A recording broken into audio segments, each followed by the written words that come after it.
Es decir, Marta, que desciende un 4% el índice de incidencia de los accidentes laborales en Canarias. Durante el 2017 se notificaron casi 24.000 accidentes de trabajo, la mayoría leves. El objetivo es seguir mejorando las condiciones de seguridad para reducir esta cifra. Pues efectivamente, esta mañana vamos a profundizar en este asunto con José Miguel González, que es director general de Trabajo. Señor González, ¿qué tal? Muy buenos días. ¿Qué tal? Buenos días. Bueno, accidentes laborales, datos en accidentes laborales que nada tienen que ver con las enfermedades laborales, señor González. No, las enfermedades profesionales es otro de los campos en donde también estamos avanzando en el incremento de la notificación, aunque el catálogo de enfermedades profesionales pertenece en competencia al Ministerio. Y desde los diferentes gobiernos autonómicos lo que sí planteamos es que sean reconocidas determinados tipos de patologías para que pues tengan los parabienes protectores que tiene una enfermedad profesional. Pero lo que se presentó ayer fue la accidentalidad laboral acontecida en el año pasado.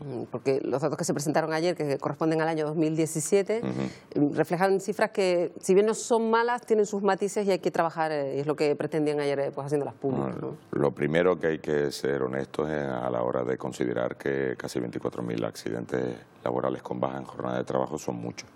Son muchos, lo que ocurre que en un contexto de crecimiento de la población ocupada, por primera vez en la serie histórica estadística que disponemos, hay un descenso en el índice de incidencia. El índice de incidencia se calcula viendo la evolución del número de accidentes por cada 100.000 habitantes.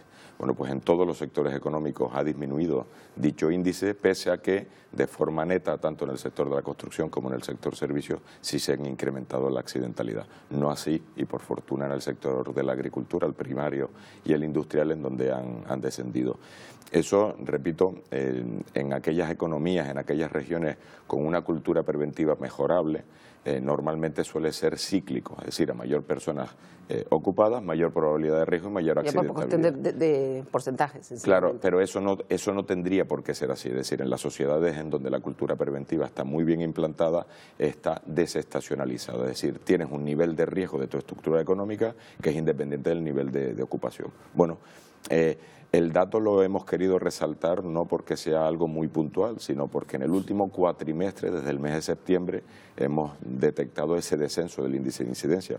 Por lo tanto, es un camino sobre el que hay que profundizar con los agentes económicos y sociales con el objeto de, repito, implementar mayor cultura preventiva en el seno de nuestra empresa. ¿Y cómo estamos en cultura preventiva aquí en Canarias con respecto a otras comunidades autónomas? Porque aquí entran todos, desde gobiernos, empresarios y los propios trabajadores. Bueno, esa ha sido estacional hasta la fecha, por eso digo que es mejorable, por no decir que ha sido deficiente, en donde en la época de crisis, con menor número de personas ocupadas, descendió mucho la accidentalidad. Y en la época de crecimiento, es decir, hay un pico exactamente delimitado en el primer semestre del 2013, a partir de ahí, a partir del segundo semestre, aparece ya el incremento de la siniestralidad. En el mes de septiembre, hemos de pensar que bueno, al menos por la insistencia que hemos tenido de las diferentes partes integrantes en el proceso, ese índice ha disminuido. Ahora el mayor reto es disminuir el número neto de accidentes, repito, en un contexto en donde se sigue personas incorporando al mercado de trabajo. Habla de incrementar, y lo apuntaba Estíbaliz, la cultura preventiva, que es la clave. Sí. Parece que las grandes empresas sí que se están poniendo en marcha, también quizá por ley, por obligación, pero las pequeñas y medianas empresas es donde tienen que hacer una mayor incidencia. La cultura preventiva es obligatoria en todas las empresas, es decir, la correcta evaluación de los puestos de trabajo tiene que estar especificada absolutamente en todas las empresas, independientemente del número de trabajadores. Eso sí, cuando tienes más de 500 trabajadores, tienes lo que se denomina un servicio de prevención propio, gestionado desde la propia empresa. En aquellas otras puedes apostar, o bien porque sea la propia figura empresarial la que establezca esa modelización de evaluación correcta de los riesgos, o bien delegar en el Comité de Salud, Seguridad y Salud dentro de las empresas, en una persona específica, o contratar un servicio de prevención ajeno.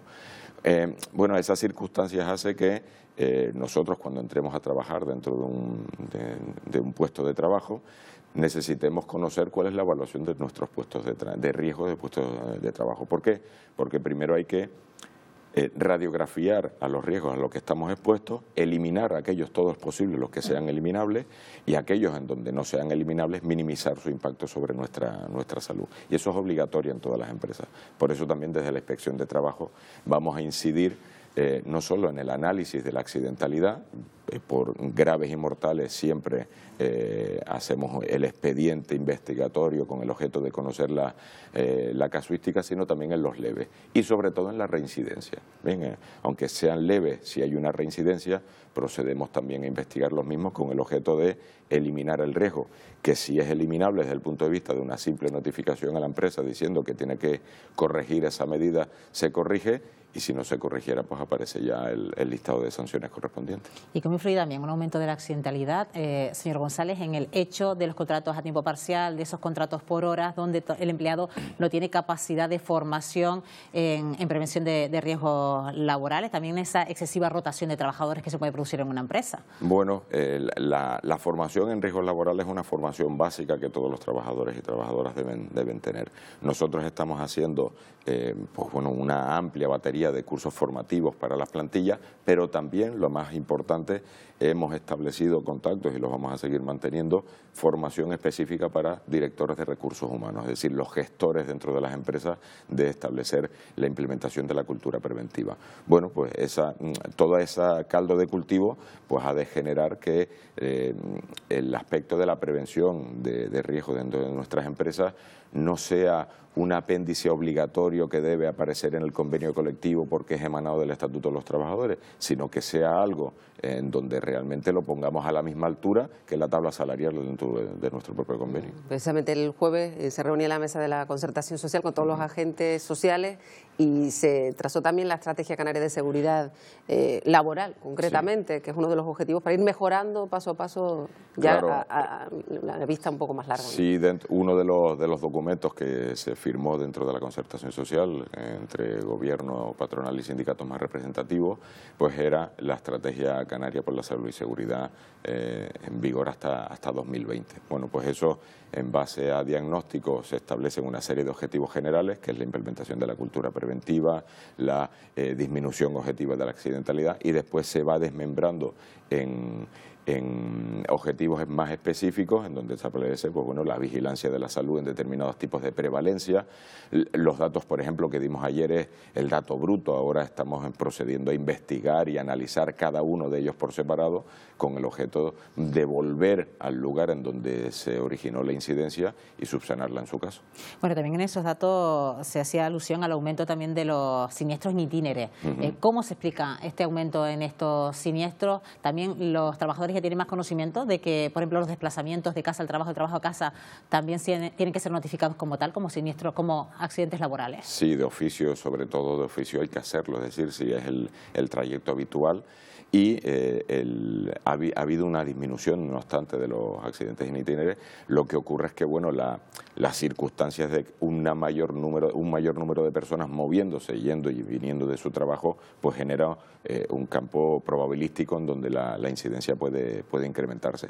No obstante, también estamos analizando en las mesas correspondientes procedimientos con aquellas territorios dentro de las islas en donde podrían establecerse pues bueno, pues soluciones al transporte con el objeto de minimizar el tráfico rodado privado dentro de nuestras carreteras y hacer que las personas pues tengan otro tipo de acceso a su puesto de trabajo, disminuyendo, o sea, mejorando lo que es el acceso al mismo, pero también disminuyendo una probabilidad de accidentes de estas características. ¿Y cuál es el cauce que debe ser un trabajador que a lo mejor observe una falta de, pues eso, de seguridad laboral en su entorno de trabajo?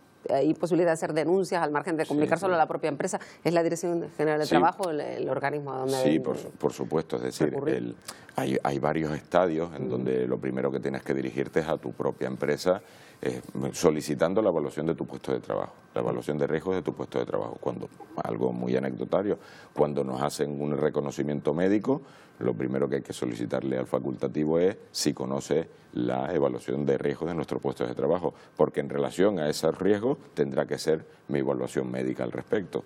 Bien, entonces después tendrías que ir al delegado de prevención en el caso de lo que tuvieras nombrado. Y si ya ves que es un hecho en donde no es subsanable en un tiempo que tú consideres prudente, pues bueno, pues accedes a la denuncia correspondiente con el objeto de facilitar la solución de la incidencia. ¿Y el trabajador tiene miedo de denunciar por el simple hecho de perder su puesto de trabajo? Hay de todo, es decir, lo que sí es cierto que desde la administración pública no concebimos que una persona no denuncie porque está poniendo en riesgo su integridad física y psíquica. Es cierto que al final la administración pública se desarrolla en una realidad y la realidad es que las personas necesitan muchas veces su trabajo de forma vivencial. A partir de ahí, lo único que podemos hacer es intentar garantizar absolutamente que cualquier tipo de denuncia sea subsanada y obviamente aquellas empresas que necesitan el cumplimiento generalizado y minimizar pues ese riesgo que yo creo que no corresponde a una sociedad del siglo XXI en donde las personas tenemos derecho a plantear nuestros requerimientos en base ya no solo salarios y duración de nuestro contrato, sino, repito, nuestra integridad física y psíquica en nuestros puestos de trabajo. Bueno, pues ahí quedan esos datos que fueron hechos públicos en la jornada de ayer. José Miguel González, gracias por habernos acompañado esta mañana. Buenos días. Buenos días.